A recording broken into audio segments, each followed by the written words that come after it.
حجاج بن یوسف بڑا ظالم شخص ہے۔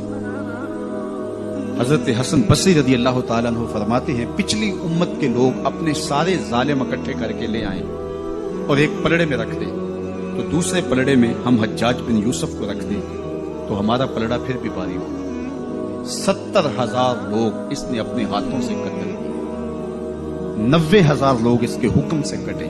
بصرے کا ظالم ترین حکمران حجاج بن یوسف۔ کسی نے کہا حجاج اگر تو بچہ تھا، اس وقت تیری عمر اتنی زیادہ نہیں تھی، لیکن تو نے دور عمر تو دیکھا ہوا ہے، تو اتنا ظالمانہ انداز کیوں اختیار کیے ہوئے؟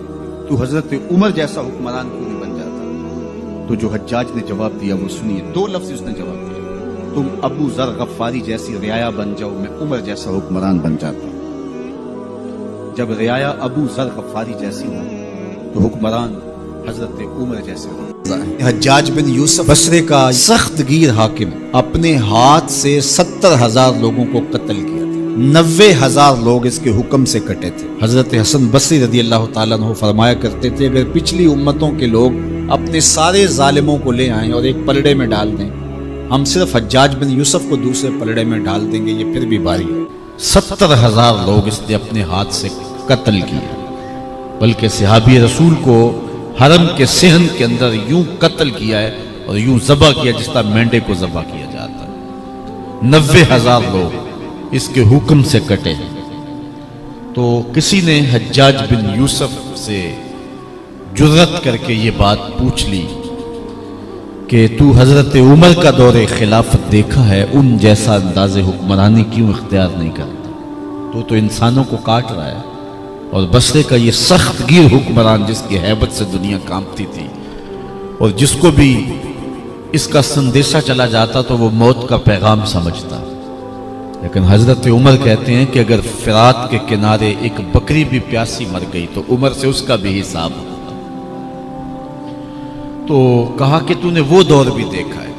یہ جرأت کر کے کسی نے اس ظالم سے، ہر دور میں ایسے لوگ ہوتے ہیں جو ظالموں کے سامنے بھی کلمہ حق کہنے سے جھجکتے نہیں، اگرچہ چائے کی پیالی پہ دین بیچنے والے لوگ بھی موجود ہوتے ہیں اور تاج شاہی کو پاؤں کی ٹھوکر پہ بھی نہیں رکھتے، ایسے لوگ بھی، ایسے دیوانے بھی زمانے میں ہر دور میں موجود ہوتے ہیں۔ حجاج بن یوسف نے ایک فقیر کا سنا کہ وہ بڑا درویش آدمی ہے، اس کو بلا بھیجا۔ تو جب فقیر آیا تو حجاج بن یوسف نے اس کو کہا کہ میرے لیے کوئی وظیفہ بتائیں جو میرے لیے بہترین وظیفہ ہو۔ تو فقیر نے کہا کہ تیرے لیے بہترین وظیفہ یہ ہے کہ تو دوپہر تک سویا رہا کر۔ یہ نہیں ہے کہ ہر ایک کو یا حیو یا قیوم ہی بتایا جائے، جو وظیفہ پوچھ رہا ہے اس کے مناسب حال وظیفہ بتانا پڑے گا۔ تو کہا کہ بہترین وظیفہ میرے لیے کیا ہے؟ تو اس فقیر نے کہا کہ تیرے لیے بہترین وظیفہ یہ ہے کہ دوپہر تک تو سویا رہا کر۔ اس نے کہا یہ خاک وظیفہ ہے؟ کہا ہاں یہ تیرے لیے بھی بہتر ہے اور امت کے لیے بھی بہتر ہے۔ کہا کم از کم دوپہر تک تیری شر سے تو لوگ بچے رہا کریں گے، یہ تیرے لیے بہترین وظیفہ ہے۔ اس نے کہا کہ میرے لیے کوئی دعا کیجئے۔ تو فقیر نے ہاتھ اٹھا کہا مالک حجاج بن یوسف کی جان نکال لے۔ کہا یہ دعا ہے یا بد دعا؟ کہا یہ تیرے حق میں دعا ہے کہ اب تو مر گیا تو چلو تیرا کچھ تو پلہ جو ہے گناہوں کا کم ہوگا، نہیں تو بھاری کر رہا ہے ہر دن جو ہے۔ تو ایسے لوگ بھی ہر زمانے کے اندر موجود رہے ہیں۔ تو حجاج بن یوسف کو کسی نے کہا کہ تو نے حضرت عمر کا زمانہ دیکھا ہے، ان جیسا انداز حکمرانی کیوں اختیار نہیں کرتا؟ تو اس نے 2 لفظوں میں جواب دیا تھا، سننے کے قابل ہے۔ اس نے کہا تھا تبازروا اتعمر لکم، تم ابو ذر جیسی رعایا بن جاؤ، میں عمر جیسا حکمران بن جاتا ہوں۔ جب رعایا ابو ذر غفاری جیسی ہو تو حکمران حضرت عمر جیسے ہوتے۔ آج ہم اگر موجودہ حکمرانوں کی کہانی بیان کریں اور جو دردناک صورتحال ہے اور ملک کو جو خطرات درپیش ہیں وہ شرمناک بھی ہیں اور دردناک بھی ہیں اور اذیتناک بھی اور کربناک بھی، لیکن دوسری جانب ہم اپنے آپ کو دیکھیں تو ہم کس جگہ پہ کھڑے ہیں؟ آج بحیثیت قوم ہماری پوزیشن کیا ہے اور ہماری اخلاقی پستی اور زبوحالی کس درجے تک ہے؟ ہماری مسجدوں کے لیٹرینوں کے لوٹے بھی اگر زنجیروں سے بندھے ہوئے ہوں اور اگر کوئی باہر واٹر کولر رکھے تو اس کے اوپر جو گلاس رکھے وہ بھی زنجیروں سے باندھ کر کے جکڑ کے رکھنے پڑے، تو پھر ہم کہیں کہ ہمارے اوپر اللہ کی رحمت کی چھتڑیاں تان دی جائیں، این خیال است و محال است و جنون۔ جب میں کہتا ہوں الہی میرا احوال دیکھ، حکم ہوتا ہے اپنا نامہ اعمال دیکھ۔ حضرت یعقوب علیہ السلام نے اسرائیل سے وعدہ لیا تھا کہ میری روح قبض کرنے کے لیے اچانک نہیں آنا، پہلے کوئی قاصد بھیج دینا تاکہ میں موت کی تیاری کر لوں۔ ویسے اللہ کے نبی کے دامن پہ گناہ کا ایک دھبا بھی نہیں آ سکتا، اور وہ ہر لمحہ تیار ہی رہتے ہیں، لیکن اس کے باوجود تعلیم امت کے لیے بہت ساری چیزیں ہوتی ہیں۔ میرے اور آپ کے آقا و مولا نے اللہ کی بارگاہ میں یہ دعا کی، اللہم انی اعوذ بک من الموت الفجاۃ، اے اللہ اچانک موت سے تیری پناہ مانگتا ہوں۔ اچانک موت آتی ہے اور انسان کو تلافی کا، توبہ کا موقع بھی نہیں ملتا، تو اچانک اموات سے پناہ مانگی گئی۔ تو حضرت اسرائیل سے عہد لے لیا حضرت یعقوب علیہ السلام نے کہ میری روح قبض کرنے کے لیے اچانک نہیں آنا، پہلے کو قاصد بھیج دینا۔ اللہ کے نبی تھے، ان سے وعدہ کر لیا۔ حضرت اسرائیل ایک عرصے کے بعد حاضر ہوئے، پوچھا کدھر آئے ہو؟ کہا قبض روح کے لیے آیا ہوں۔ کہا تم نے تو وعدہ کیا تھا اچانک نہیں آؤں گا، پہلے قاصد بھیجوں گا۔ تو کہا حضرت میں نے تو قاصد بھیجے تھے۔ فرمایا میرے پاس تو ایک بھی نہیں آیا۔ عرض کی حضرت آپ کے سامنے کتنے لوگوں کی موت واقع ہوئی، یہ میرا قاصد نہیں تھا تو اور کیا تھا؟ یہ اٹھتے ہوئے جنازے میرا قاصد نہیں تھا تو اور کیا تھا؟ آپ کی داڑھی میں سفید بال اترائے، یہ میرا قاصد نہیں تھا تو اور کیا تھا؟ جب بینائی کم پڑنے لگے، جب اعضاء مدمحل ہو جائیں، جب چلتے ہوئے ٹھوکنے لگے، جب بولتے ہوئے لکنت آنے لگے، جب یادداشت کھونے لگے، تو سمجھ لو پیغام موت آ گیا۔ یہ ڈوبتا ہوا سورج ہمیں موت کا پیغام دے کے جا رہا ہے۔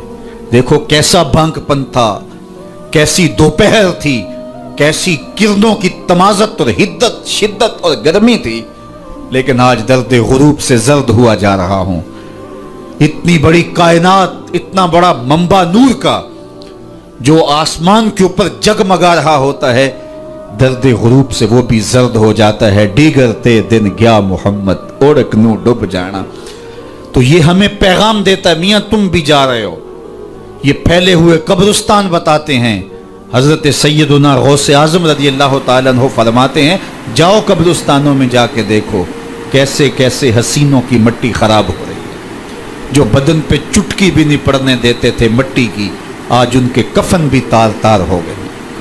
یہ ڈوبتا سورج، یہ اٹھتے جنازے، یہ پھیلی ہوئی قبریں، یہ بڑھاپا، یہ بالوں کی سفیدی، یہ کمر کا خم، یہ آنکھوں کی بینائی کا کم پڑ جانا، یہ اعضاء کا مدمحل ہو جانا، یہ چلتے ہوئے ٹھوکنے لگنا، بولتے ہوئے لکنت لگنا، یہ سب کچھ موت کا پیغام ہے۔ حضرت عمر بیٹھے تھے دربار میں، ایک شخص آ کے کھڑا ہو گیا، یا عمر لا تنسا موتک، عمر اپنی موت کو نہیں بھولنا۔ حضرت عمر یوں کانپتے ہیں جس طرح بید کی شاخ کانپتی ہے۔ اللہ اکبر۔ کہا میاں روز آ جایا کر اور مجھے روز یہ میسج دے دیا کر۔